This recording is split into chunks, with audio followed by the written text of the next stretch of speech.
농촌 생태 관광학 특론 비대면 강의 13번째 강의를 시작하겠습니다. 오늘은 그 협동연대 대한국민농정 부분에서 세 번째 이제 섹션이 될 텐데요. 사회생태적인 농촌, 그러니까 농촌과 관련된 농촌의 정책, 제도, 법, 환경, 그리고 여러 가지 동향 관련된 이제 정책적인 측면에서 현황과 문제, 대안 이런 것들을 살펴보는 시간이 될 텐데요. 한 번 더 짚고 넘어가자면 좀 세 번째 이어서 하고 있는 농정 관련된 이런 이야기는 첫 번째는 이제 농민 관련, 두 번째 농업 관련에 이어서 세 번째 농촌 관련, 이런 이야기들은 일단 20가지 정도의 챕터로 좀 한국 농정이 처해 있는 상황, 현황, 문제 이런 것들을 비판적인 시각에서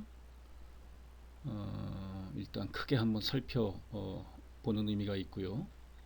그 내용은 제가 이제 어떤 농정 관련된 책 중에서 농부의 나라라는 이제 책에 주로 언급이 되어 있어서 이 강의를 통해서 충분히 이해나 설명이 안 되는 부분은 그 책을 한번 살펴보시면 도움이 될 것 같고요.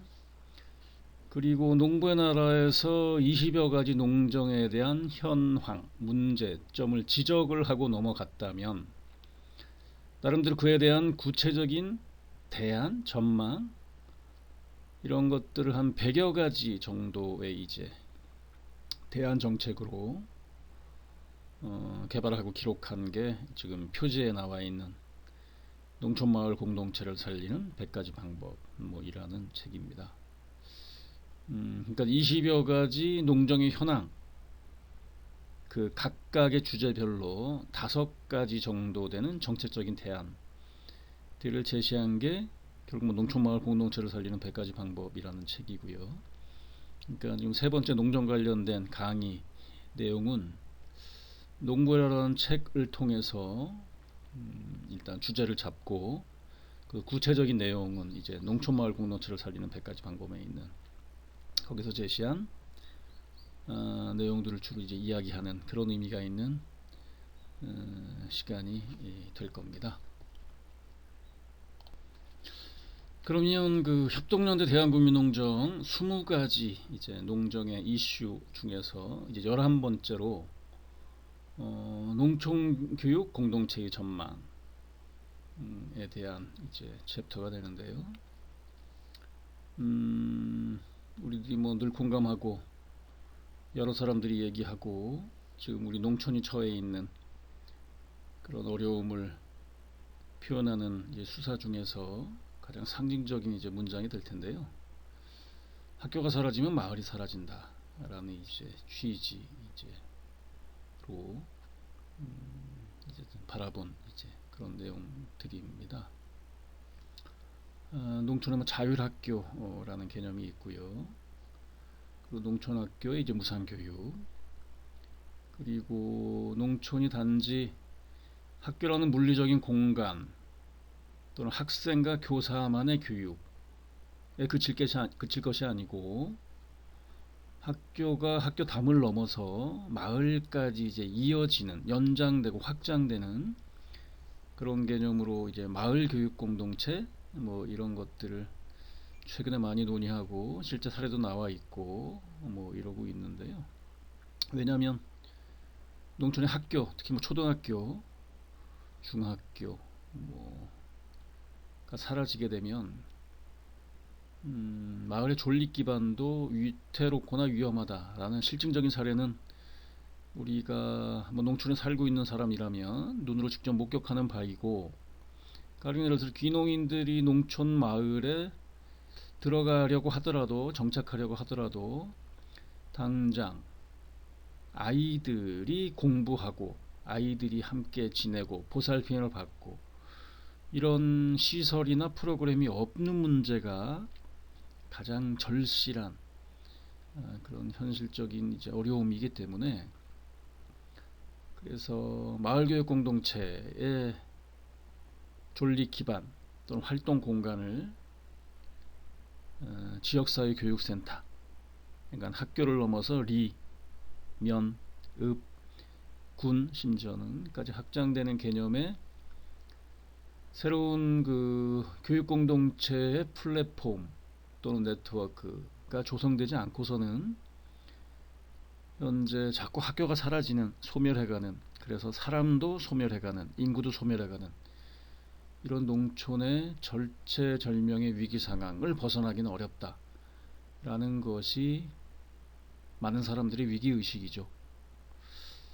그래서 농촌교육 공동체 또는 마을교육 공동체라는 것이 단지 아이를 학교에 보내는 학부모만의 문제가 아니고, 거기 다니는 학생이나 교사만의 문제가 아니고, 그 학교가 딛고 있는 그 마을 또는 마을 공동체 전체의 사활이 달려있는, 안위가 달려있는, 재생이나 활성화 여부, 강건이 달려있는 중요한 과제라는 의식을, 인식을 우리가 가질 때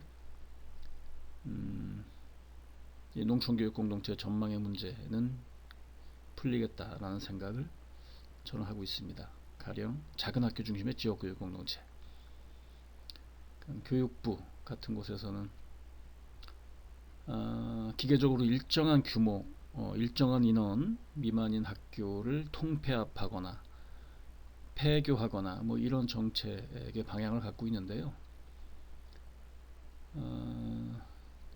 농촌의 학교는 사람이 적을 수밖에 없기 때문에 학교가 작을 수밖에 없고, 그럼에도 불구하고 이 학교가 갖고 있는, 지금 설명하고 있는 그런 마을의 존립 기반을 좌우하는 그런 중요한 역할을 학교 또는 교육 프로그램이 하고 있기 때문에 작은 학교를 존속시키고 작은 학교를 지원하고 그런 정책의 전환이 필요하다는 생각을 저는 갖고 있습니다. 그래서 작은 학교 중심의 마을 교육 공동체 또는 지역 사회 교육 공동체, 이게 농사를 열심히 지어서 식량을 생산하는 기능 못지않게 이건 아이들을 열심히 이제 키우고 관리하고 보살피고 이런 차원의 문제이기 때문에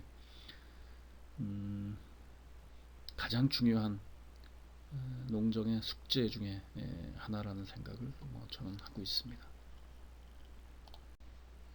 다음은 대한국민논문 12번째 주제입니다. 협동조합 또는 사회적 경제 관련되는 정책적인 고민인데요. 한국에도 이 협동조합이 들어온 지가 공식적으로는 협동조합 기본법을 통해서 협동조합이 들어온 지가 한 10여 년 가까이 되고 있는데요.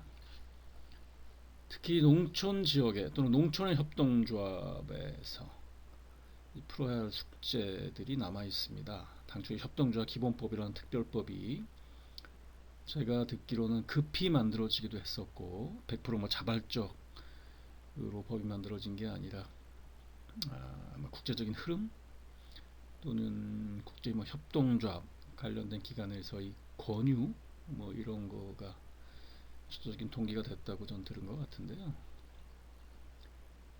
일단 농업경영체, 그 영농조합법인, 농업회사법인들이 농촌 지역에 특히 농업 관련된 농촌 마을 공동체 사업도 마찬가지지만 주로 그 사업을 영위하는 법인격 또는 조직의 형태가 이제 일반적인 농업경영체 형태를 갖고 있는데요.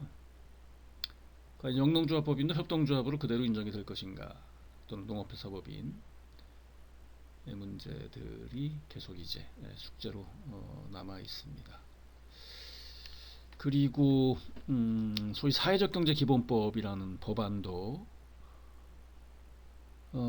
그게 아마 만들어져서 국회에 제출이 된 게 꽤 시간이 최소한 6-7년이 지난 거로 제가 알고 있는데 그 사회적 경제 기본법을 통해서 소위 사회적 경제를 영위하는 주체, 뭐 법안을 보면 사회적 경제 조직이라고 이제 개념이 정리가 돼 있는데요.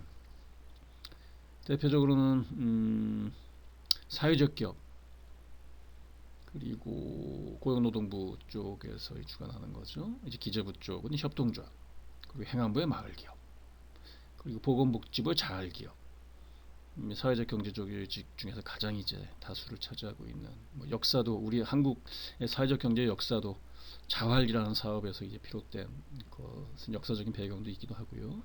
그 심지어는 농식품부에 현재 뭐 그 사업을 계속 진행하고 있는지 제가 뭐 확인을 못했습니다만, 농어촌 공동체회사 1년에 몇십 개씩 선정해서 하는 사업들 5가지 종류의 일반적인 사회적 경제 조직들이 갖고 있는, 또는 그 사회적 경제 업계의 수건이라고 해야 되나요?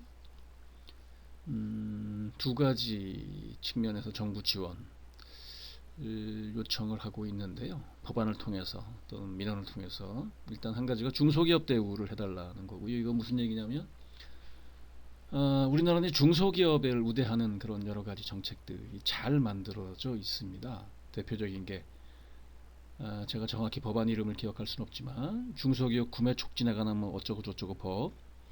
그러니까 중소기업 제품은 아무래도 대기업이나 이런 그 제품들이나 서비스에 비해서 질적으로 양적으로 부족할 수밖에 없죠. 뭐 중소기업에 일반적으로. 그래서 시장 경쟁력이 있을 수가 없죠. 대기업에 비해서 시장 경쟁력이 떨어질 수밖에 없는데요.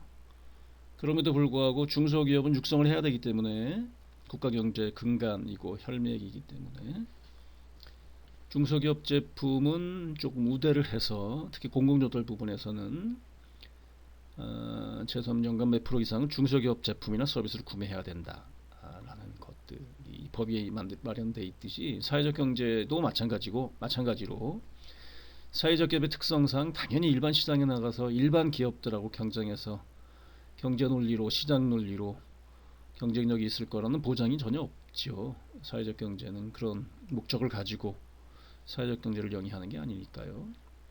근데 사회적 경제를 이제 육성을 해야 되기 때문에 정책적으로 여러 가지 순기능들이 있다는 정책적인 판단이 이미 내려져 있는 거 아닙니까?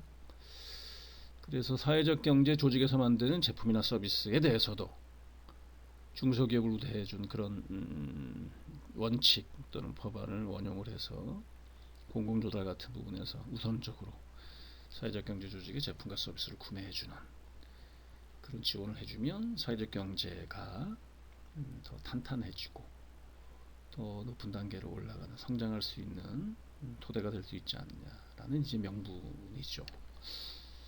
그리고 한 가지는 이제 사회적 기업에서 지원해준 가장 중요한 정책 지원 그런 방법이 인건비를 지원해주는 거였었죠. 사회적 기업 인증을 받으면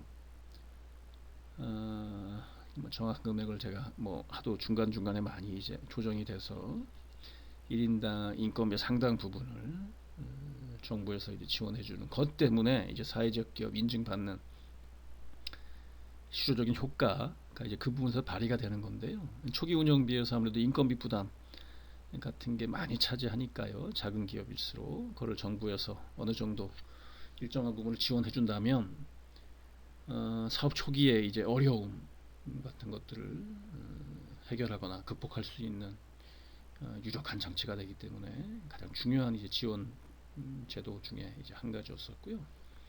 그래서 사회적 기업에 대해서 인건비를 지원을 해줬듯이 일반적인 협동조합 또는 다른 사회적 경제 조직들에도 그런 제도를 이제 지원을 해달라는 이제 업계 요구가 이제 사회적 경제 기본법에 반영되어 있는 주요한 이제 항목들입니다. 그리고 보통 특별법을 만들면 기금, 위원회 이런 것들이 거의 뭐 기본적으로 들어가는 이제 법안의 구성이거든요. 마찬가지로 가칭, 농촌형 협동사회응제 투자기금 같은 걸 조성을 해서 뭐 투융자 펀드 그리고 여러 가지 사업을 운영하면은 자본, 현금 뭐 이런 것들이 사업을 운영하는데 가장 중요한 이제 혈맥, 금융은 혈맥이라고 표현하듯이 사회적 경제도 마찬가지로 작든 크든 돈의 흐름, 자금의 흐름 같은 것들이 사업의 성패, 안위를 결정할 수 있는 중요한 팩터이기 때문에 그런 투자기금 같은 것들을 조성하자는 그런 요구들도 많이 있죠. 그 다음에 농촌 관련된 대한농정 13번째 이제 주제 또는 숙제는 소위 뭐 농촌마을 만들기입니다. 출구 전략을 저는 주로 모색하는 입장이고요. 왜냐하면 저는 전제가 그동안에 지난 20여 년 동안 집중적으로 농식품부를 비롯한 정부에서 소위 농촌지역개발사업 또는 농촌마을 만들기로 속칭 또는 통칭되는 그런 사업에 대해서 이런저런 지원들을 많이 하고 있는데요. 현재까지도 저는 안타깝게도 잘 안 되고 있다라고 늘 뭐 얘기하지 않습니까? 이 얘기는 이전에 여러 경로나 여러 주제를 통해서 많이 했기 때문에 그 이유를 다시 한번 설명드릴 필요는 없을 것 같고요. 저는 한마디로 마을 만들기가 아니라 마을 살리기 또는 마을살이로 패러다임이 전환되지 않고선 지원 방법론 자체에 전폭적인 아니면 결정적인 전환이 있지 않고서는 지금까지 안고 있었던 농촌마을 만들기의 어려움은 풀리지 않을 것이다. 빠져나오지 못할 것이다. 그 어려움에서 라고 얘기하기 때문에 그 출구 전략으로 상식적인 얘기로 일단 사람을 먼저 키울 필요가 있다고 해서 마을 시민론 뭐 말씀드린 적이 있고요. 별도의 강의를 통해서 자세히 설명드린 바가 있고요. 그리고 2단계로는 이제 마을 기업, 마을 시민들이 모여서 마을 공동체 사업을 책임지는 조직, 사업 조직, 사업 주체로서의 마을 기업. 마을 기업은 협동조합, 사회적 기업, 뭐 영농조합법인, 뭐 일반 주식회사 상법상에 얼마든지 법인격이 다양해질 수 있고요. 그래서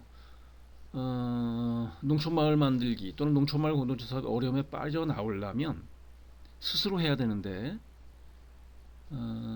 마을 시민을 준비가 되고 마을 시민들로서 마을 기업을 만들 수 있는 마을이라면 제가 얘기하는 살림마을, 나도 먹고 살고 마을도 먹여 살리는 마을살이를 제대로 정상적으로 할 수 있는 살림마을은 스스로 저절로 잘 만들 수 있을 것이다. 지금까지는 이게 안 됐기 때문에 1번, 2번 없는데 3번만 하려고 했었기 때문에 급하게 맹목적으로 별 부담감이나 책임감 없이, 왜냐하면 내 돈이 들어가지 않으니까 정부에서 수억에서 수백억 되는 보조금을 투자를 해줬기 때문에 거기에 대한 책임감, 부담감이 없이 함부로 사업을 했기 때문에 그런 문제가 생겼다고 저는 이제 판단을 하기 때문에 이 문제 1단계, 2단계, 3단계 마을살이 또는 마을살리 3단계 방법론 으로 출구 전략을 찾아야 된다라고 저는 주장합니다. 그리고 마을 단위 보다 그 출구 전략에서 가장 핵심적인 방법론일 텐데요. 지금까지 마을 단위의 성과들 잘 됐든 못 됐든 시행착오를 포함해서 그거를 묶어내는 작업이 이제 필요하다. 그래서 지역 단위, 지자체 단위의 마을연은 공동체 사업 모델, 표현은 뭐 그동안 여러 번 바뀌었습니다만 뭐 지역사회 기업이라고 제가 최근에는 표현을 정리한 바가 있는데요. 그래서 그걸 통해서 출구 전략을 찾아야 된다라고 저는 생각을 하고 주장을 하고 있습니다. 그 다음 14번째 주제는 뭐 농정 협치 또는 거버넌스입니다. 이게 뭐 제가 의도하는 그 내용을 정확하게 표현해 주는 용어라는 생각이 안 들 때도 있는데요. 근데 뭐 일반적으로 이런 말을 쓰니까 저도 이 표현을 일단 채택을 하도록 하겠습니다. 협치농정 뭐 이렇게 표현할 수 있겠죠. 농정 분야에 이거를 굳이 대입을 하자면 협치농정을 통해서만이 농민의 주권 또는 자주권이 확보 가능하다 라고 생각을 합니다. 협치라는 거는 뭐 정부 행정하고의 협치, 이 농민의 를 얘기하겠죠. 그래서 여러 가지 방법론들이 그동안 시도가 되고 모색이 되고 진행이 되고 있는데요. 한 가지는 이것도 이미 오래전에 법제화가 돼서 국회 여러 번 이제 제출됐고, 근데 여전히 아직까지도 통과가 안 되고 계류 중인 지지부진한 그런 법안으로 제가 알고 있고요. 농업회의소입니다. 농업회의소를 통해서 정부와 중앙정부 및 지방정부와 농민단체와 농민회를 비롯한 협치를 통해서, 거버넌스를 통해서 농민의 발언권, 주권 이런 것들을 확보하는 경로로 삼자라는 이제 방법론이고요. 그 다음에 농촌마을 공동체 사업 관련해서는 제가 뭐 이 얘기도 여러 번 한 것 같은데요. 농촌마을 공동체 사업의 중심은 주민 일일이 개별 개인 개인이 능동적으로 주도적으로 참여할 수는 없기 때문에 물리적으로 주민의 대리인 또는 대표의 성격을 갖는 사람들이 소위 중간지원 조직, 농정협치, 농촌마을 공동체에 관한 농정협치의 이제 가장 일반적인 방법 장치로 이미 시행이 되고 있는 것이라서 중간지원 조직에 참여를 해서 주도를 해서 그 지역의 마을 공동체 사업과 관련한 일들은 주민들 스스로 지경, 자조, 자치하는 형식은 협치이지만, 왜냐하면 그 사업의 출발은 행정 또는 예산권, 예산 결정이나 집행권을 행정이 안고 가질 수밖에 없기 때문에 행정을 전면적으로 배제하는 건 그건 있을 수 없는 일이라서 행정은 예산을 지원하고 주민은 농민은 그 예산을 가지고 사업을 집행하는 거의 전권, 자주권을 행사하고, 이게 제가 얘기하는 가장 이상적인 중간지원 조직의 모습이라서 그럴 수 있어야 된다라는 것이고요. 그러니까 농업은 농업회의소, 농촌은 마을공동체, 뭐 지원센터 같은 중간지원 조직을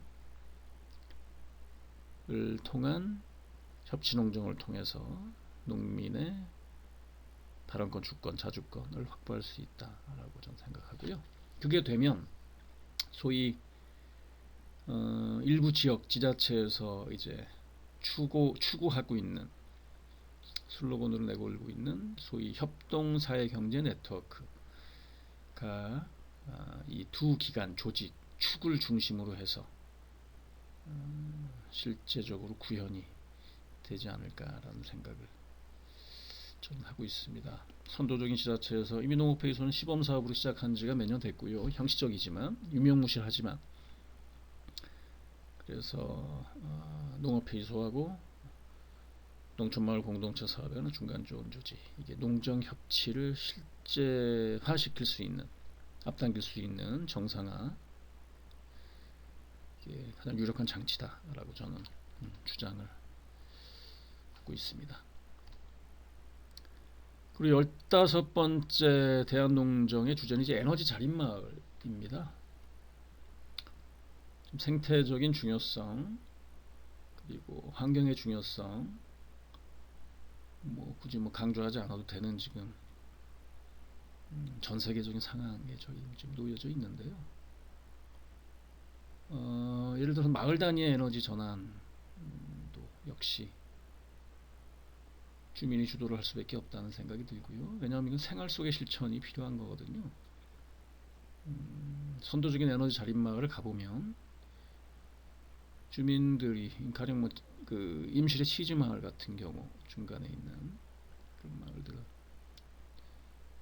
주민 스스로 청소를 하는 거에서부터, 그러니까 마을 환경을 깨끗이 하는 것에서부터 소위 에너지 자립마을로 가는 출발 지점을 삼은 그런 경로 시사하는 바가 있고요. 농업은 당연히 친환경 농업이나 유기농업이어야 되는 게 맞고요. 그리고 건축물, 구조적인 것들은 생태적이어야 되는 게 맞고요. 경관도 마찬가지이죠. 우리나라의 농촌 소프트웨어, 하드웨어, 경관, 환경들이 지난 몇십 년 동안에 이제 정부 주도의 농정 하에서 많이 훼손되거나 왜곡되거나 뭐 이런 상황이 있지 않습니까? 그 이유는 이제 농사를 지어서 먹고 살아야 된다는 게 지상 과제였기 때문에 한가하게 에너지 자립을 논하고 생태적인 농업을 논하고 건축을 논하고 아름다운 경가를 논하고 이럴 여유가 없었던 문제였다고 본다면 이제라도 더 돌이킬 수 없는 상황이 오기 전에 저는 어느 정도 늦지 않았나라는 이제 걱정이나 위기감이 들기도 합니다만 그럼에도 불구하고 어쨌든 저희가 불가피하게 에너지 자립마을로 상징이 되는 생태적인 생활 또는 경제 기반조차도 그거를 저희는 피해갈 수 없는 지금 상황이 도래했기 때문에 이런 고민들을 구체적으로 집중할 필요가 있겠다라는 생각을 저는 뭐 절박하게 하고 있습니다. 그럼 이 5가지 이제 숙제, 농촌과 관련된 숙제에 대해서 각각 5가지씩의 정책해법, 그러니까 오버퍼기용은 25가지가 되겠죠. 사회적 생태적 농촌을 지키거나 되살릴 수 있는 나름대로 구체적이고 실질적인 모색을 뭐 이야기해 보도록 하겠습니다. 먼저 11번째 대한농정 주제에는 이제 구호 또는 목표는 마을학교부터 살리자라는 것입니다. 첫 번째는 작은 학교를 지키자라는 것이고요. 사진은 춘천 사북면 고탄리에 있는 아마 송화초등학교라는 곳일 겁니다. 이 지역은 이제 귀농인들이 들어가서 선도적으로 농촌유학센터, 전국에서 아주 모범적인 그런 사례를 만들어냈고요. 센터형. 그래서 농촌유학센터를 통해서 들어온 아이들이 이 송화초등학교에 다니기 시작하면서 이 작은 학교가 폐교 위기에 이제 내몰려 있었는데 폐교 위기를 당연히 극복을 하고 여러 가지 이제 바람직한 농촌형 학교의 모델로 평가받을 만한 그런 성과를 내고 있는 거로 제가 알고 있습니다. 그래서 그 작은 학교가 중심이 돼서 또는 기반이 돼서 마을 교육 공동체를 이루자는 게 52번째 정책 해법으로 제가 제시를 하는 거고요. 사진은 충남 공주에 있는 폐교에 이제 자리 잡고 있는 충남교육연구소라는 곳이고요. 마을교육 공동체 모델 또는 실행 방법들을 계속 이제 연구하고 개발하고 뭐 이러는 곳입니다. 당연히 마을에 자리 잡고 있기 때문에 이 마을에서 이루어지고 있는 이런저런 마을 공동체 사업에도 주도적으로 참여하고 기획하고 뭐 이러고 있는 걸로 알고 있습니다. 그리고 그 다음은 학교 협동조합의 이제 사례인데요. 여기는 이제 홍덕면에 있는 운월리라는 곳에 자리 잡고 있는 그 옆에 이제 면소재지 근방에 풀무농업고등기술학교라는 학교가 자리 잡고 있고 그 학교의 생활협동조합이 자리 잡고 있고 운영이 되고 있는 사례입니다. 그 옆에 이제 책방도 있고 그리고 뭐 공방 같은 것도 있고 그리고 도서관도 그 후에 이제 생겼기도 하고 그래서 이 지역의 중심적인 역할을 하고 있는 그런 곳인데요. 그래서 이 생활협동조합이라는 걸 통해서 풀무학교 다니는 아이들이 학생 때부터 협동조합의 효능, 가치, 의미 뭐 이런 것들을 실생활 속에서 체득하는 그런 효과가 있고요. 그리고 이 생활협동조합을 중심으로 해서 이 지역에서 이제 농업을 영위하는 또는 농업 아닌 다른 일들을 모색하는 귀농을 비롯해서 생활협동조합이 교류와 거래의 중심, 센터 뭐 이런 역할을 하고 있는 것들을 목격할 수가 있었습니다. 예, 아까 그 학교 대설하는 사례를 말씀드렸던 그 농촌조합센터, 별빛 산골 농촌조합센터 아마 사회적 협동조합 형태일 겁니다. 뒤에 보이는 이제 그 건물이 농촌조합센터가 자리 잡고 있는 건물인데요. 당초 이 지역의 농촌마을 종합개발 사업을 통해서 만들어진 커뮤니티 센터 건물인데요. 여기에 이제 농촌조합센터 그리고 이 지역에 이제 아이들이 많이 있으니까 지역아동센터가 같이 이 자리에 들어가서 복합적으로 이제 운영이 되고 있는, 아마 제가 아는 농촌마을 종합개발 사업의 사례지 중에서 만들어진 커뮤니티 센터가 가장 요긴하게 실질적으로 활용이 되고 있는 대표적인 사례지가 아닐까라는 생각을 하고 있습니다.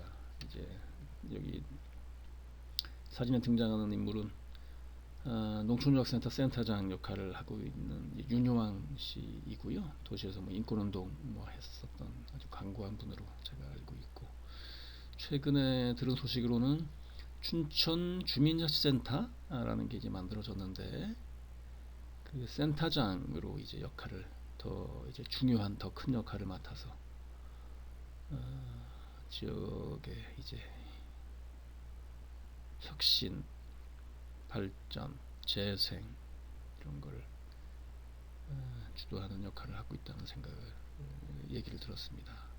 그러니까 이 마을로 이 기농을 해서 이분 같은 경우에는 방과후 뭐 비슷한 일로 작게 이제 시작을 하다가 마을 해관 한켠에서 농촌유학센터로 이제 발전 확대가 됐고요. 결국 이 농촌유학센터를 중심으로 해서 아까 송화초등학교는 학교를 되살려냈고, 농촌유학센터가 송화초등학교 작은 학교를 이 기반으로 해서 이 지역의 마을교육 공동체를 이제 중심적인 역할을 하고, 마을교육 공동체, 그러니까 학교가 살아남으로 해서 마을이 살아나는 효과가 있으니까 마을 공동체 사업, 농업, 그리고 심지어는 복지 서비스, 마을 복지 서비스로 이제 확장이 되고 발전이 됐고요. 그러니까 그 지역의 대표적인 이제 사례를 실증적으로 이제 경험을 했고 실행을 한 성과가 결국에 춘천시 전체 공동체 사업 또는 주민자치 사업을 관할하는 책임을 맡게 된 그런 경우라고 할 수 있습니다. 예, 상당히 그 역사를 지켜본 이제 입장으로서 저는 행정에서 일방적으로 만들어져 있는 그런 기관이나 프로그램이 아니고 주민이 학교에서부터 시작을 해서 지역의 주민자치를 책임지는 그런 역할까지 차근차근 순서나 단계를 밟아서 저는 과정이 이루어졌다고 저는 판단하기 때문에 춘천 지역의 주민자치의 모델 프로그램들이 다른 지역에서도 참고할 만한 바람직하고 선도적인 사례가 되지 않을까라는 기대를 개인적으로 하고 있습니다. 그리고 마을 학교의 이제 다섯 번째 이제 정책 해법인데요. 가령 사회적 경제 교과서, 이게 정식 교과목으로 굳이 편성이 되지 않더라도 서울시나 자갈리 농촌지역이나 마산시 쪽에서 사회적 경제 교과서를 만들어서 학교에서 채택을 한 사례를 저는 기억을 하고 있는데요. 마을 학교에서 이루어지는 여러 가지 프로그램 중에서 사회적 경제 조직의 중요성은 그 학교 협동조합 그 홍성의 경우도 제가 예를 들어 드렸듯이 학교 협동조합 또는 학교에서 이루어지는 사회적 경제를 통해서 학생들이 교사도 당연히 포함해서 학교의 그 교육 관련된 과정의 거의 모든 이해관계자들이 사회적 경제의 메커니즘으로 운영이 되는 그런 질서, 경제 질서 같은 것들을 몸으로 생활 속에서 배워나간다면 사회에 나와서 또는 작게는 마을 공동체 사업에서 사회적 경제를 얼마나 요긴하게 활용하고 채택하고 할 수 있을까라는 생각을 해봤습니다. 이제 학교에서부터 사회적 경제의 중요성, 가치 같은 것들을 공부하고 훈련하면 좋겠다라는 생각을 저는 하고 있습니다.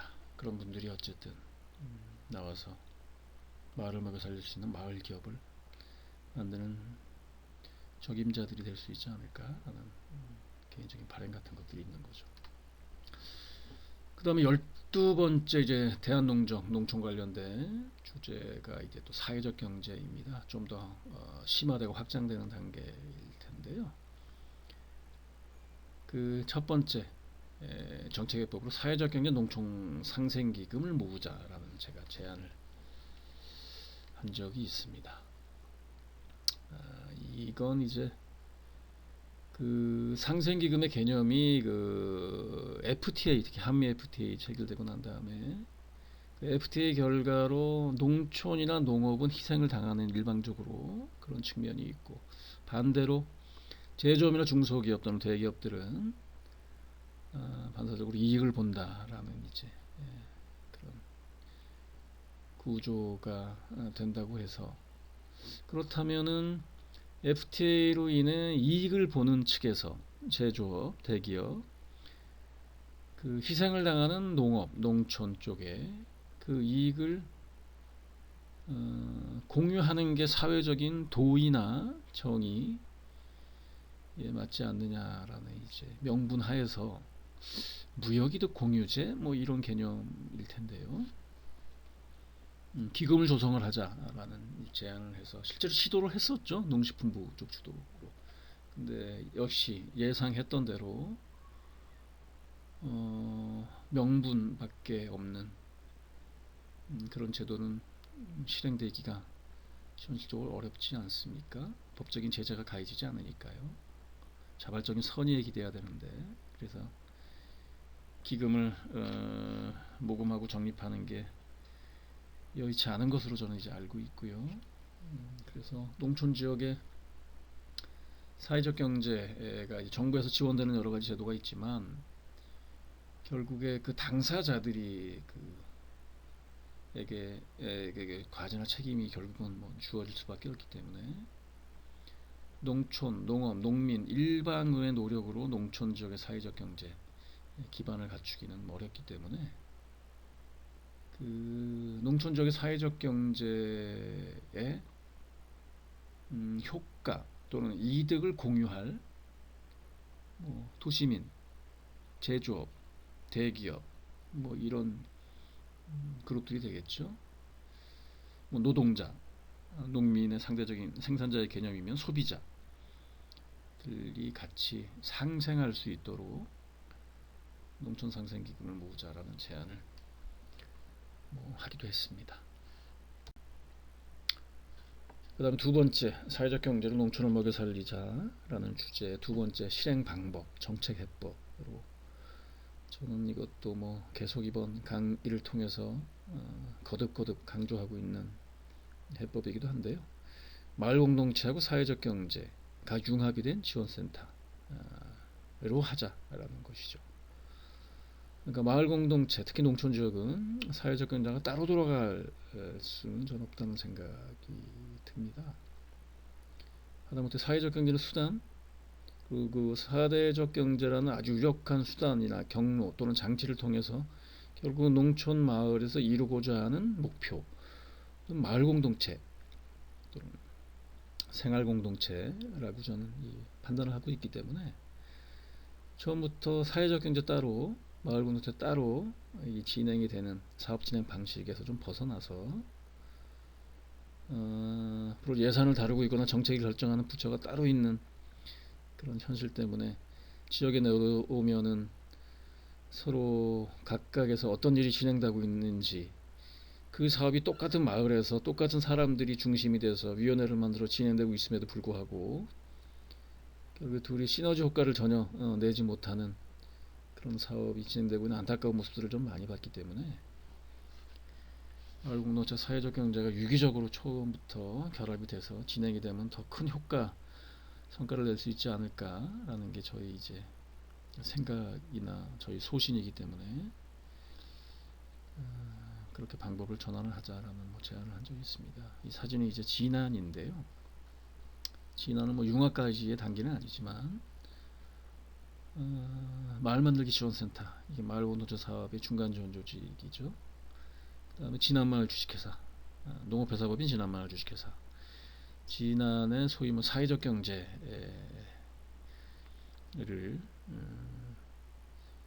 여기서 아우르고 있는, 묶어내는 그런 구심점 역할을 하는 곳, 로컬푸드 중심이긴 하지만, 그래서 진안은 나름대로 이 두 가지를 같이 고민을 하고 통합적으로 융합적으로 고민을 하는 곳으로 저는 알고 있습니다. 그러니까 마을 공동체 사업에서 시작이 돼서 결국에 마을 공동체 사업의 성과가, 종합적인 성과가 진안마을 주식회사로 구현되는 그런 이제 양상이라고 저는 이제 판단을 하는 거니까요.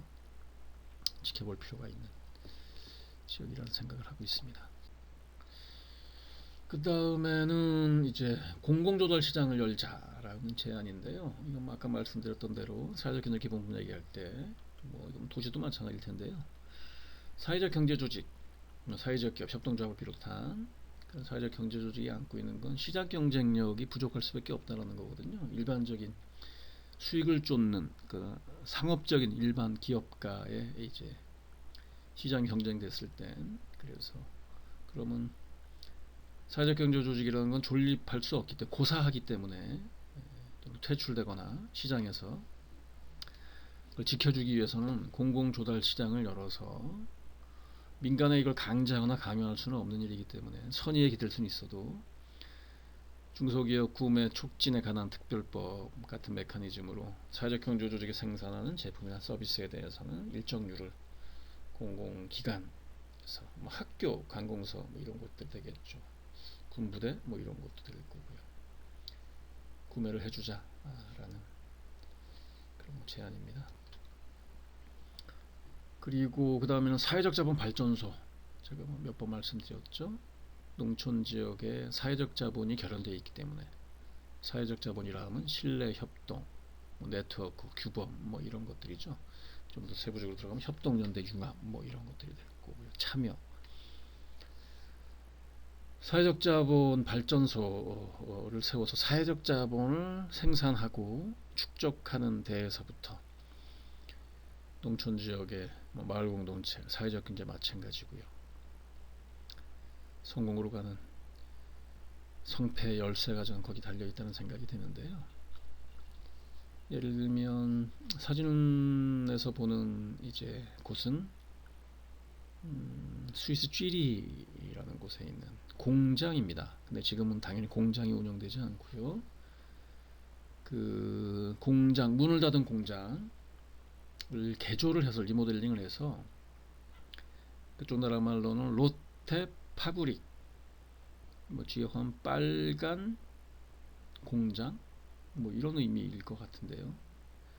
청년들, 그 찌리시에 있는 청년들 또는 청소년들의 일종의 문화체험센터로 이제 운영을 하는 그런 사례입니다.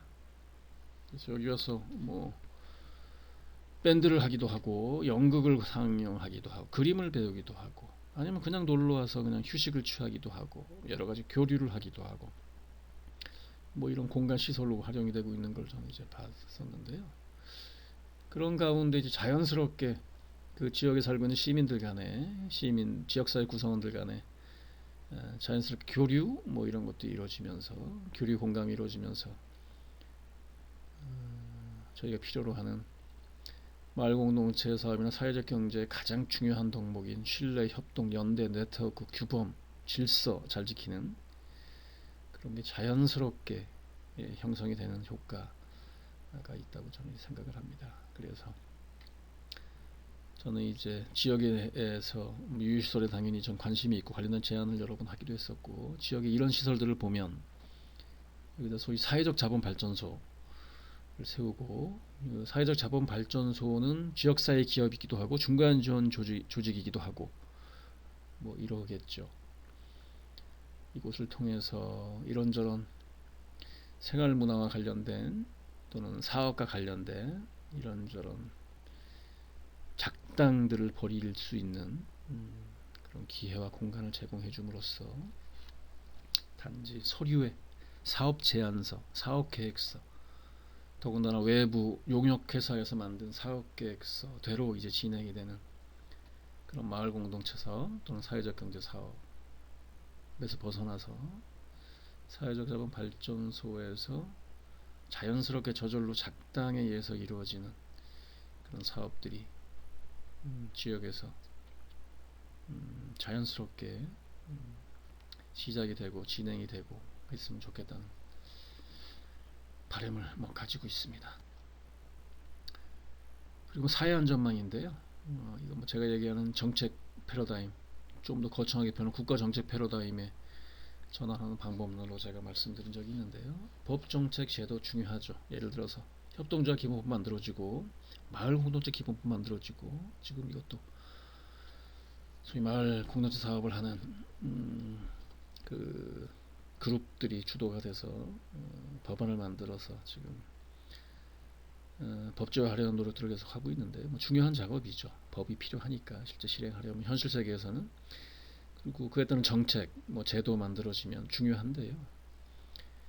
이 법, 정책, 제도가 제대로 작동되기 위해서는 방금 말씀드린 사회적 자본이라는 것들이 탄탄하게 생산되고 축적되고 뭐 이러한 토양이나 기반이 마련돼야 되고요. 그리고 사회적 자본이 잘 만들어지고 충분히 만들어지고 원활하게 만들어지고 제대로 축적이 탄탄하게 축적이 되고 또 요긴하게 활용이 되려면 그 이전에 먼저 대한 선행 작업, 사회 안전망, 뭐 농민 기본소득으로 상징이 되는 뭐 복지제도 관련되는 복지와 관련된 그런 것들이 되겠죠. 사회 안전망이 먼저 갖춰져야지. 그러니까 사회 안전망이라는 건 최소한 기본적으로 먹고 사는 문제 또는 아프거나 다치는 거로부터 정부나 정책의 지원을 보호를 당연히 받아야 되는 그런 생활 기반 환경 일 만약에 전제가 된다면 그런 불안감, 그런 생활의 불안감, 불안 요소, 두려움, 뭐 심지어 공포 같은 것들이 기본적인 정도라도 해결이 된다면 사회적 자본은 저절로 만들어지지 않겠습니까? 서로 믿을 수 있을 거고 기꺼이 협동할 수 있을 거고요. 그리고 연대 네트워크가 뭐 자연스럽게 이루어질 수 있겠죠. 왜냐하면 살아가는 게 불안하거나 두렵지 않으니까, 여유가 좀 생기니까. 그렇게 된다면 법이 없어서 못하는 문제가 아니고 정책이 모자라서 못하는 문제가 아니고 제도가 없어서 못하는 문제가 아니고 마을 공동체 사업이나 사회적 경제나 6차 산업이나 농촌 생태 관광이나 이런 것들이 원활하게 잘 이루어질 수 있을 거라고 저는 생각을 하고 있습니다. 열세 번째 대한농정의 숙제는 이제 마을을 만들기에 대한 저의 생각을 이제 한마디로 나타낸 겁니다. 마을은 만들 수 없는 거다라고 저는 생각을 하는 편입니다. 그래서 마을은 살리는 거죠. 또는 사는 곳이거나. 그래서 첫 번째, 저는 중간 지원 조직이 가장 중요한 역할을 현실적으로, 마을 주민 개개인이 그 역할을 하면 참 좋겠지만 그럴 수 없는 현실이기 때문에 마을 주민들이 대표, 대리인이 그 역할을 대신할 수 있도록 하는 중간 지원 조직이 마을 공동체 사업, 마을 살리기, 마을 살이를 책임지는 구조를 만들자라는 제안입니다. 사진은 이제 홍성 홍동면에 있는 지역센터 마을활력소라는 곳이고요. 당초 제가 알기론 최소한 홍동면에서 이루어지는 마을공동체 사업은 우리가 스스로 책임을 지자라는 취지로 이제 만들어 놓은, 소위 굳이 규정을 하자면 주민자치 중간지원 조직 이 목표를 가지고 이제 시작한 기관으로 제가 알고 있는데요. 안타깝게도 그 이후로 이런저런 이유 때문에 돈과 사람의 문제일 수 있겠죠. 당초 취지대로 그 역할을 다 하지는 못하고 이 마을을 찾아왔을 때의 데스크 역할 정도, 그리고 안내자 역할 정도를 지금 하고 있는 것으로 알고 있습니다. 제가 뭐 세종시 전이면의 전이사회적 협동조합 사례를 몇 번 말씀드린 것 같은데요. 제가 얘기하는 중간지원 조직이 책임을 지는, 중간지원 조직이라 하면 여기서 주민이 지경하는, 자조자치하는 중간지원 조직을 의미하거든요. 책임을 지는, 아마도 최초의 사례라고 제가 이제 의미를 부여하는 전이사회적 협동조합에서 그 실질적인 사례를 아마 보실 수 있을 것 같은 생각이 듭니다. 물론 시작이고 앞으로 해야 될 일이 당연히 더 많이 남아있는 사례이긴 합니다만, 그리고 중간지원 조직이 일단 자리를 잡고 그 다음에 각각의 개별 마을 또는 뭐 읍면 단위까지도 포괄할 수 있겠죠. 그걸 마을기업이라고 표현하든, 제가 최근에 다시 정리해낸 지역사회 기업이라고 표현을 하든, 마을기업을 중심을 세우고 같이 잘 운영을 하고 꾸리고, 이게 이제 마을공동체 사업의 책임 주체로서 마을기업의 중요성이나 가치가 있는 거니까 일단 마을기업부터 제대로 만들고 경영하자라는 이 제안을 하는 겁니다. 이건 뭐 이 제안을 한 지는 뭐 오래됐죠. 사진은 충남 아산 공셀이라는 곳에 있는 마을기업입니다. 마을 카페, 북카페 형태이고요. 이름이 공셀이 이야기라고 이제 붙여놓은 곳입니다. 여기는 아마도 문화부에서 당연히 뭐 그걸 지정을 한 거겠죠. 우리나라 가장 아름다운 오래된 성당이 있는 곳이고, 그 성당에 물론 100% 그렇진 않지만 성당이 그 마을의 이제 사회적 자본의 발전소 역할을 이제 하는 거라고 저는 의미를 두고 있습니다. 신앙의 형태이든 아니면 서로 간의 신뢰의 형태이든 이제 그분들이 중심이 돼서 평생학습 마을을 시작했다고 저는 들었고요. 그 다음 단계로 이제 마을 공동체 사업을 하기 위한 중심 또는 그걸 책임지기 위한 주체로서 마을 기업을 생각하고 있다가 마을 카페, 북카페를 만들었고요. 당연히 이 카페가 뭐 붙어있듯이 팥빙수 팔고 커피 팔려는 목적으로 당연히 만들어진 건 아니고, 마을 공동체 사업을 하는 커뮤니티 센터, 교류와 거래의 대네워직 사업이 한 군데서 만나는 접점의 역할로서의 마을 카페의 의미를 부여하고 운영을 하고 있는 거로 뭐 제가 알고 있습니다. 예, 모범적인 의미가 있는 마을 기업의 사례라고 저는 생각합니다. 그 다음에 거기서도 확장이 되고 발전이 되면 마을이 이제 생활 공동체로 이제 발전이 될 수 있습니다. 이 사진에서 보듯이 남원의 산내면, 실상사 앞에 있는 산내면, 귀농인들이 40%인가 50% 이상을 차지하고 있는 그런 사례지거든요. 당연히 귀농인들이 중심이 돼서 사진에서 보듯이 카페 형태 공간 구심점을 만들었고요. 여기서 소위 산내면의 생활 공동체를 이분들이 같이 이제 운영을 해나가기 위한 이런저런 모색들이 이 공간을 중심으로 해서, 이거는 물리적인 공간일 수도 있고 하나의 프로그램일 수도 있고 그냥 에너지일 수도 있고 뭐 이렇다고 저는 생각이 됩니다. 그러니까 마을을 만드는 게 아니라 마을이 살기 위해서, 마을을 살리기 위해서,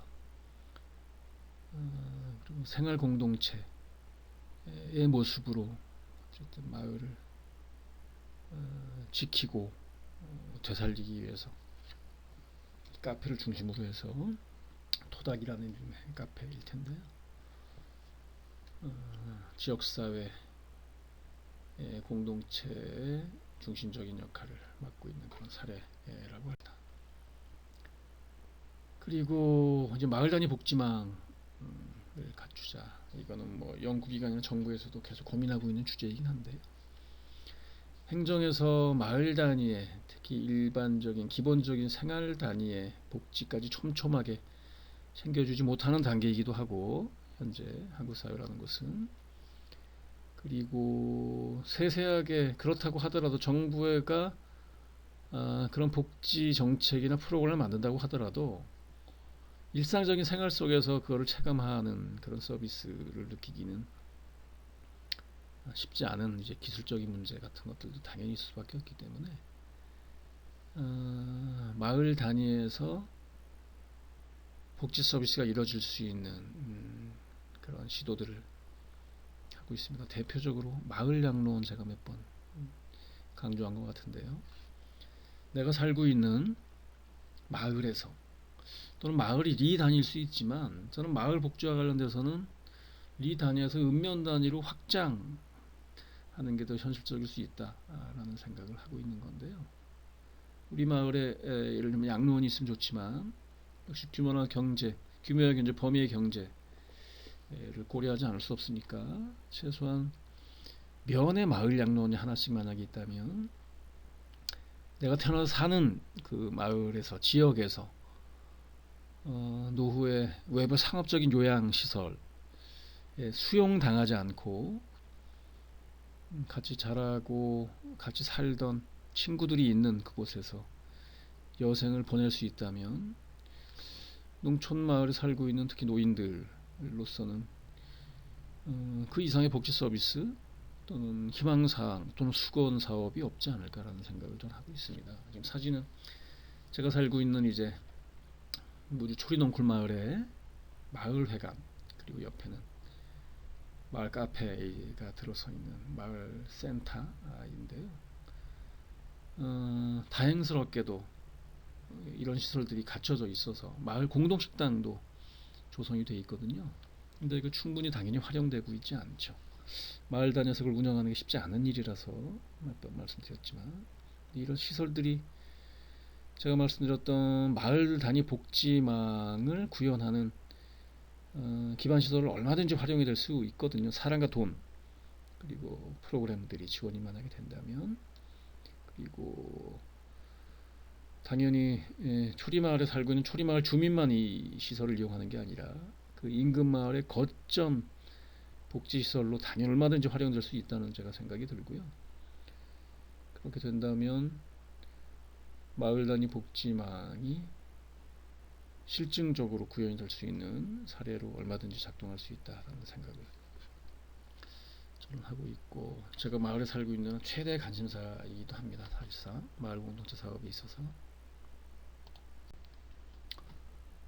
마을은 만들 수 없다는 14번째 농정의 과제 마지막 5번째는 박현채라는 분이 있습니다. 이분을 뭐 돌아가신 분이고요. 당연히 민족경제학자로 보통 뭐 이제 수사가 되는 이제 분이죠. 그분은 이제 우리 한국의 농업에 대해서 고민을 하고 연구를 하고 관련된 저술을 이제 많이 남기신 분이고요. 저도 농정을 고민하다가 그분의 책들을 좀 읽으면서 제가 고민하고 있었던 근본적으로 특히 근본적으로 고민하고 있었던 문제들이 풀린 그런 혜택을 받았었는데요. 왜냐하면 이분은 이제 60년대 70년대 우리 한국 사회 특히 농촌 농업 사회에 있는 문제들부터 지켜보고 뭐 더 거슬러 올라가면 뭐 일제 시대부터 뭐 출발이 되는 거긴 하지만 과연 우리의 지금 현재 농정이 60년 전에 70년 전에 또는 일제 시대부터 어떻게 설계가 되고 진행이 되어 왔는지에 대한 이제 여러 가지 고찰 또 해안 통찰 이런 것들을 나타내셔서 이분의 이제 그런 해안을 제가 빌려서 우리 농업 농촌을 바라보니까 그동안 보이지 않던 또는 흐릿했던 뚜렷하지 않았던 그런 과거 그리고 전망 이런 것들이 보였던 경험이 있습니다. 그래서 뭐 이런저런 박현철 씨의 저작들을 포함해서 제가 농정을 고민하면서 한국의 농정이 이렇게 바뀌었으면 좋겠다 라고 4대 농정 소위 패러다임 전환을 제가 정립한 중요한 이제 영감 자극을 박현채 씨로부터 받은 적이 있습니다. 그 네 가지는 국민농정, 공익농정, 지역농정, 협동농정입니다. 제가 국민농정은 당연히 몇 번 강조했던 부분인데요. 요즘 농민이 뭐 5%도 안 남았을 텐데요. 굳이 뭐 숫자로만 한다면, 인구로 한다면 존재감은 5%가 뭡니까? 한 3%, 2%, 1%도 안 될 수도 있고요. 그래서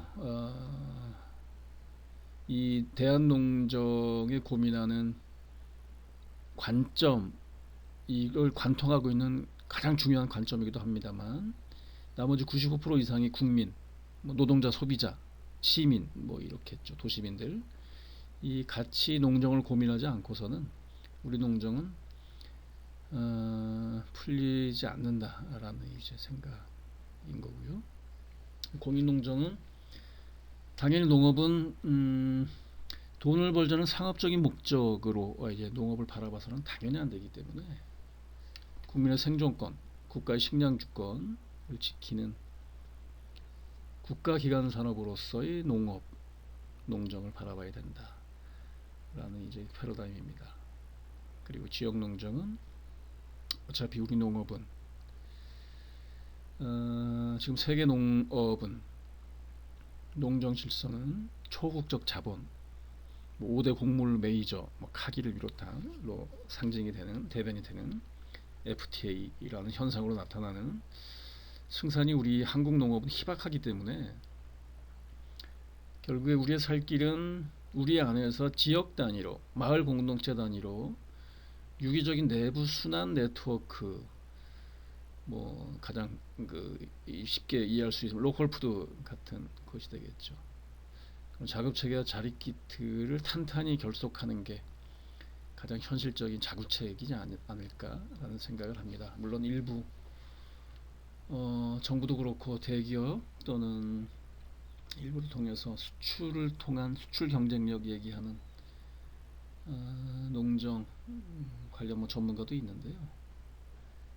그게 우리 농정의 농업, 우리 농민들의 농가에 일반적으로 적용될 수 있는 패러다임은 저는 아니라는 생각을 하고 있습니다. 그리고 그 다음에 네 번째 협동농정이죠. 개인의 경쟁력으로는 어렵기 때문에 농사 공동체든 농업 공동체든 농촌 공동체든 그 구체적인 방법으로 협동조합을 통해서든 협동농정이 결국에 우리 농정 또는 마을 공동체 사업을 지탱할 수 있는 핵심적인 패러다임이다 라는 주장을 저는 하고 싶은 겁니다. 그 다음에 14번째 대한농정의 과제는 뭐 너무 당연한 얘기, 상식적인 얘기들을 뭐 이것도 그렇고 뭐 지금까지 제가 하는 얘기들이 다 뭐 그런 내용입니다만 뭐 새삼스럽게 어려운 얘기라거나 뭐 제만이 갖고 있는 제가 개발한 그런 지금 논리를 제가 주장하는 건 아니잖아요. 농정의 주체는 당연히 농민이죠. 아까 농업회의소 얘기를 했죠. 첫 번째로 농업회의소를 민간에서 자치하자. 그러니까 민간에서 자치하자는 게 이제 중요한 이제 포인트인데요.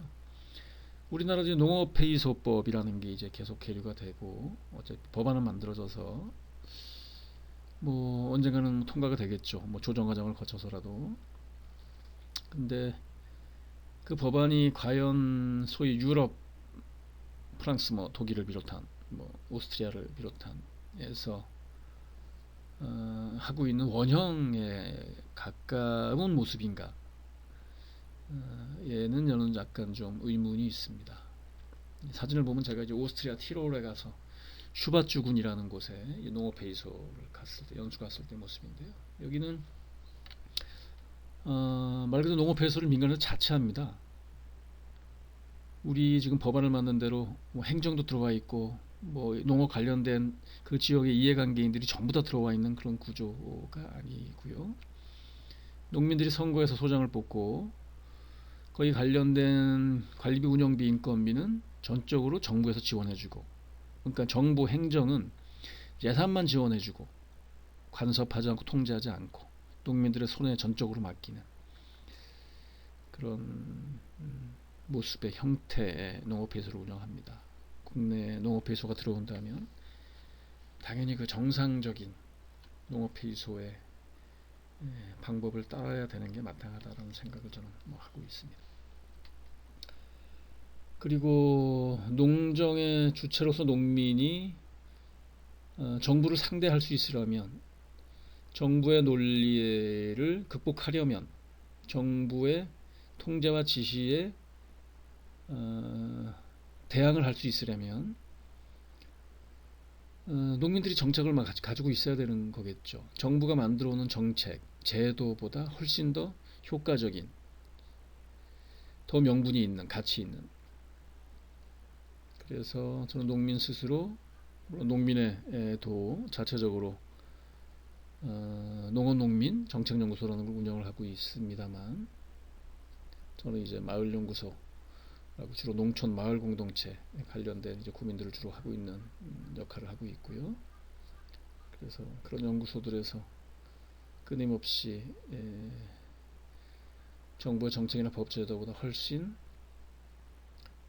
농민들한테 필요한, 농촌에 훨씬 더 효과적으로 적용될 수 있는 정책들을 끊임없이 연구하고 개발하고 하는 작업들이 필요하다 라는 생각을 하고 있습니다. 제가 이제 마을연구소를 운영하는 것도 그런 목적 또는 그런 명분 때문에 하는 거일 수도 있을 것 같습니다.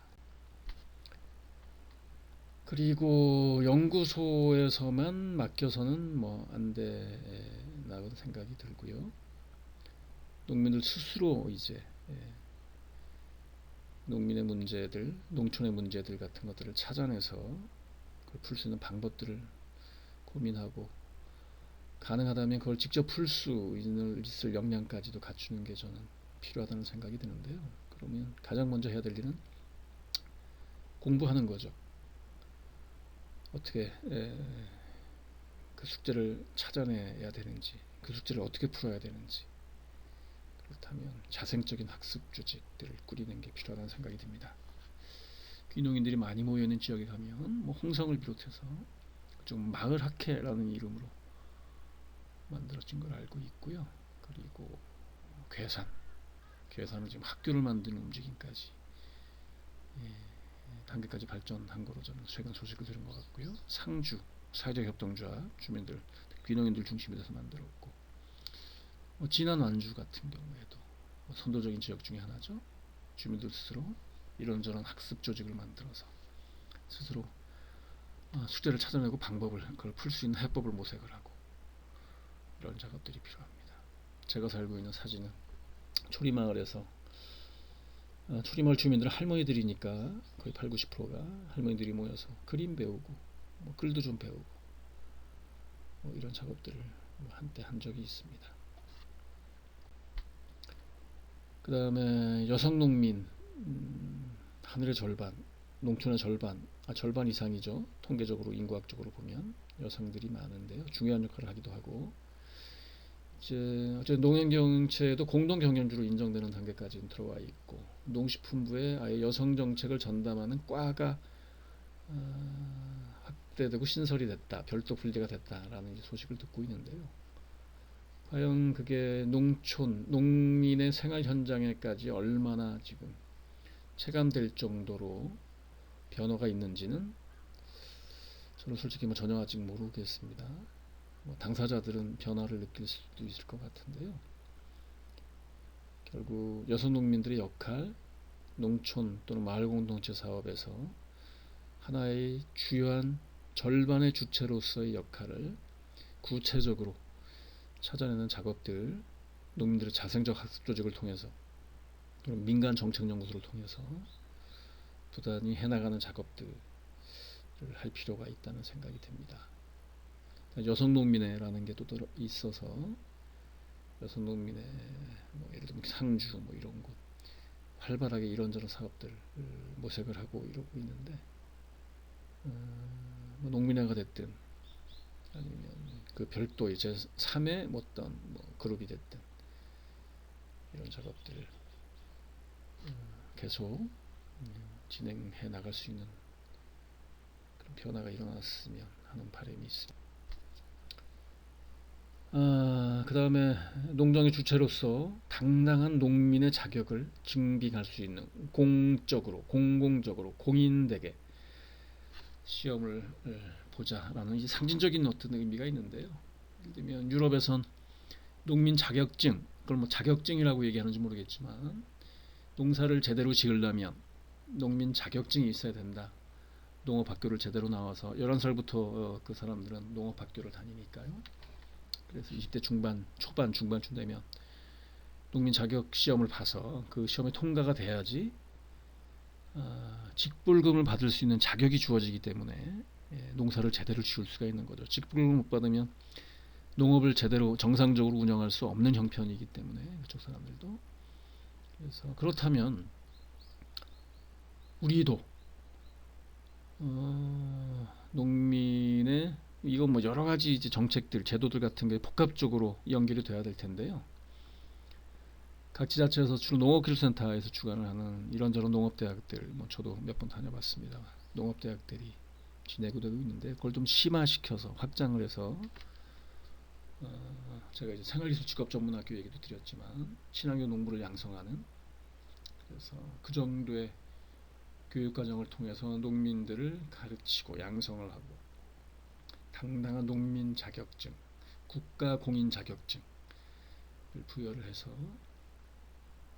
그에 따른 대우도 해주고 직불금, 농민기본소득 비롯한 현재 뭐 영농 휴게자라든가 이런 거 이상의 청장년을 대상으로 하는 당당하게 농민으로서의 자부심과 또는 자생력을 가지고 농사를 지을 수 있는 그런 제도가 필요하지 않은가 하는 뭐 제안이. 그 다음에 농촌 관련된 15번째, 그러니까 농촌 관련된 주제는 5번째 이제 과제죠. 적정 기술로 전환하자는 주제인데요. 이게 뭐 일반적으로 우리 농촌 상황에 모든 마을에 적용될 수는 없는 이제 그런 좀 더 개별적이고 세부적인 그런 숙제라고 할 수 있는데요. 아까 에너지 자립 마을 말씀드렸던 대로 생태적인 농업, 환경, 건축, 경관 이런 것들이 엮어진 종합적으로 엮어진 그런 에너지 자립 마을을 구상하고 설계하는 작업들 주민들이 주도적으로 참여를 해서 모색을 하자라는 이제 취지입니다. 그걸 구현하는 방법은 적정 기술, 중간 기술 뭐 이런 게 당연히 돼야 되겠죠. 사진은 독일의 프라이부르크, 뭐 유럽의 생태수도라고 하던가요? 프랑스 군이 주둔하다 물러간 군 부대 기지 한 30여만 평 되는 곳에 당초 뭐 핵발전소 뭐 계획이 있었던 모양인데 그 지역이 이제 녹색당 그 생태 또는 환경 운동가들이 중심이 되어서 그걸 철회시키고 그 자리에 생태 마을 뭐 규모가 크니까 뭐 생태 도시라고 표현할 수 있을 텐데 생태 건축을 비롯한 에너지 자립 기본적으로 이제 툴로 한 그런 이제 도시를 새로 만들었고요. 거기 보면 이정표에 보면 로자 룩셈부르크 거리 스트라스에 뭐 이렇게 되어 있지 않습니까? 그래서 그 지역엔 건축도 그렇고 경관도 그렇고 아이들 학교도 그렇고 수업 유치원 예를 들면 그런 것들로 설계가 되어 있는 생태 도시 또는 생태 에너지 자립 마을의 원형을 볼 수 있는 경험이었습니다. 그리고 여기는 이제 산청 갈전이 민들레 공동체 안에 있는 대안기술센터이고요. 몇 년 전에 정부 또는 지자체 지원을 받아서 본격적인 대한교육센터를 만들고 운영을 하고 있는 사례고요. 여기를 통해서 이제 각 지역의 충북, 전북에 이제 활발하게 적정기술, 대한기술 관련된 사회적 협동조합들이 활동을 하고 있는데, 여기가 아마 중심이 돼서 이런저런 워크숍도 하고, 여기서 적정기술을 접하고 배우고 연마한 이제 적정기술 전문가들이 각 지역에 가서 그런 성과들을 내고 있는 걸로 저는 이제 알고 있습니다. 그리고 생태 디자인 개념이 중요하죠. 마을을 설계하거나 어떤 시설을 설계하거나 프로그램을 설계하거나, 이 사진 보는 데는 이제 충북 보은의 기대리라는 곳에 있는 선해빌 생태 공동체 마을이고요. 그 마을에 이제 생생 화장실이라는 이름의 생태 화장실입니다. 재래식 화장실이죠, 일종의. 그러니까 여기 들어가서 이제 명상 공동체를 같이 하시던 분들이 의기투합해서 새로운 이제 마을을 만든 건데요. 각 이제 주택마다 건축법 때문에 화장실은 만들어져 있지만 그 화장실 쓰지 않고, 수제식 화장실 쓰지 않고 공동으로 생태 화장실을 만들어서 자발적인 불편을 이제 감수하고 있는 그런 이제 마을의 사례입니다. 그러니까 당초 이제 마을을 설계할 때 생태적인 디자인을 철학이자 이제 방법론으로 채택을 해서 주택도 그렇고 경관도 그렇고 각종 편의시설도 그렇고 마을 공동식당도 그런 운영이 되고 있고, 공동 텃밭도 그렇고 그렇게 운영되고 있는 마을의 사례입니다. 적정 기술을 통해서 구현이 된 마을 공동체. 이 마을 자체가 생태 농촌 관광의 모델 또는 모델하우스라고 저는 볼 수 있습니다. 이 마을에 가서 뭐 떡매를 칠 필요 없고요. 가서 뭐 송어잡이를 할 필요가 없고, 굳이 뭐 가서 농산물을 수확하는 체험을 굳이 할 필요가 없고, 이 마을에서 사람들이 생태 디자인의 방법으로 재설계한, 생태 디자인은 물리적인 디자인 재설계일 수도 있지만, 이 사람들이 이 마을에 살아가는 생활 양식의 재설계 디자인이라는 개념까지, 저는 이제 인문사회적인 개념까지도 든 그런 생태 관광을 저는 당초 말씀을 드렸잖아요. 그래서 이 마을에서 사람들이 그렇게 살아가는 삶의 하나하나의 장면들이 저는 농촌 생태 관광의 가장 품격 있는 정점에 있는 그런 모습일 수 있겠다라는 생각을 합니다. 당연히 이 마을엔 그런 모습을 보려고 사람들이 많이 이제 찾아오는 그런 마을입니다. 그리고 그 다음에는 생태마을에서 사는 사람들은 당연히 공동체 의식 또는 공동체 사업을 지향을 하면서 살 수밖에 없는데요. 생태라는 말이 이제 그 말이 표현이 되어 있으니까요.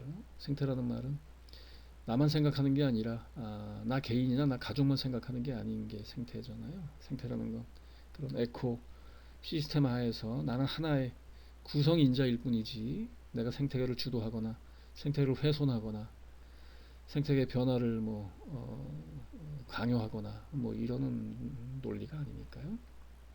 그래서 생태마을이면 당연히 마을 공동체 사업을 통해서 생활과 생업이 일체가 된 산림마을을 지향하는 삶의 방식일 수밖에 없다라고 저는 봅니다. 그리고 마지막으로는 소소하게 하면 생활 공방, 이게 생업의 방편이 될 수도 있고, 생업의 방편의 수준까지는 못 가더라도 생활의 방편일 수는 있죠. 그러니까 먹고 사는 방법 가장 중요하지만, 먹고 사는 방법이 해결된다고 하더라도 이런저런 방법을 통해서 먹고 사는 것 말고 다른 소일거리, 일상에서 무슨 일을 할 것이냐가 저는 마을에 살 때 더 중요할 수 있겠다는 생각이 들거든요. 먹고 사는 일 말고 다른 살아가는 일, 취미, 여가가 될 수도 있고, 생활문화가 될 수도 있고, 공부가 될 수도 있죠. 평생학습이 될 수도 있고. 사진에 보는 사례는 전북에 있는 전환기술 또는 적정기술, 중간기술이라고 표현하는 그거를 지향하는 사람들이 모여서 생활공방을 만들어서 뭐 에너지 관련된 여러 가지 이제 난로를 비롯한 도구들을 만들기도 하고 생태 건축을 하기도 하고 뭐 구들을 뭐 놓는 그런 작업들을 같이 하기도 하고 뭐 이런 그룹들이 모여 있는 이제 공간입니다. 전북도에 이런 저런 지원을 받아서 이게 각각의 마을에서 마을 공동체 사업을 지향을 할 때 생태적인 마을 공동체 또는 생태적인 농촌 관광 우리 마을에서 살아가는 모습을 보여주는 생활하는 모습 먹고 사는 모습을 보여주는 게 생태농촌 관광의 가장 가치 있는 저는 이제 목적이라고 본다면 아주 중요한 프로그램 중에 하나라고 저는 생각이 됩니다. 이상으로 13번째 강의를 마치도록 하겠습니다.